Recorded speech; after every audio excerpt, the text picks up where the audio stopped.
আসসালামু আলাইকুম আমার প্রাণপ্রিয় কলিজার ভাই ও বোনেরা সবাই কেমন আছেন? আশা করি ভালো আছেন। আলহামদুলিল্লাহ আপনাদের দোয়া ও ভালোবাসা সাথে থাকার কারণে আমিও অনেক ভালো আছি। তো আজকে কিছু কথা বলি। বসে আছি, সময় যাচ্ছে না, ভাবলাম কিছু কথা বললে সময় কাটবে। কথাটা হচ্ছে সফলতার বিষয় নিয়ে বলি। সফলতা এমন একটা জিনিস, সেটাকে এত সহজে পাওয়া যায় না। যদি সহজে পাওয়া যেত তাহলে সেই জিনিসটা দোকানেও বিক্রি হতো। তার জন্য অনেক কিছু করতে হয় সফলতার জন্য। এরকমও হয় কোনো কোনো সময় সফলতার কারণে নিজের প্রিয় জিনিসটাকেও বিসর্জন দিতে হয়। তখন আপনি প্রিয় জিনিসটাকেও বিসর্জন দিতে পারবেন। কেন জানেন?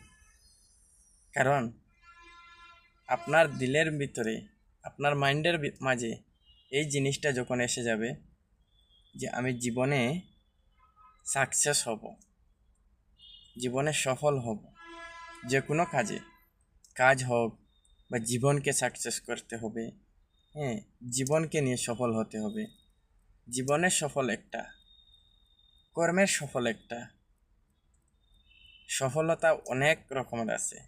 খালি যে সফলতা একদিন হয়ে যাবে বললে হয় না। সফলতা অনেক রকমের আছে। আপনি যদি একজন সফল মানুষ হতে চান তাহলে আপনার অনেক কিছু করতে হবে। আপনি যদি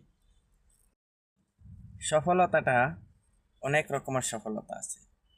আপনার কোনো বিজনেসে সফলতা হচ্ছে, এটা হচ্ছে একটা। আপনি একজন মানুষ হিসাবে সফল হবে, এটা হচ্ছে আরেকটা।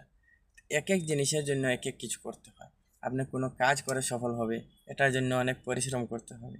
যেমন আমরা এই ফেসবুকে কাজ করছি সফল হওয়ার জন্য, এখানে অনেক পরিশ্রম করতে হয়।